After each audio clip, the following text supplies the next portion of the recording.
Hello friends, बघा competitive एक्झाममध्ये अशा प्रकारचे प्रश्न नेहमी विचारले जातात. असे प्रश्न बघून 90% विद्यार्थ्यांचं डोकं फिरते. तर बघा हे प्रश्न अगदी 2 सेकंदाच्या आतमध्ये आपण सोडवू शकतो. ते कसं? तर बघा रूटमध्ये 20 असे एकामध्ये एक काय रूट 20 आहे.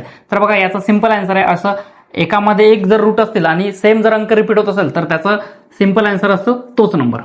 ठीक आहे. त्यानंतर बघा √20 प्लस √20 प्लस √20 प्लस √20 म्हणजे सेम नंबर जर ऍडिशन मध्ये रूट मध्ये जर रिपीट होत असेल तर याचा आन्सर आहे आपण अगदी अशाच छोट्या स्टेपने काढू शकतो. काय करायचा, तो नंबर कोणत्या दोन नंबरचा मल्टिप्लिकेशन आहे ते बघायचं. बघा हा 20 नंबर 4×5 म्हणजे 4 आणि 5 या दोघा मिळून तयार होतो. म्हणजे बघा याच्यामध्ये नेहमी डिफरन्स 1चा असला पाहिजे अशा 2 अंकामध्ये.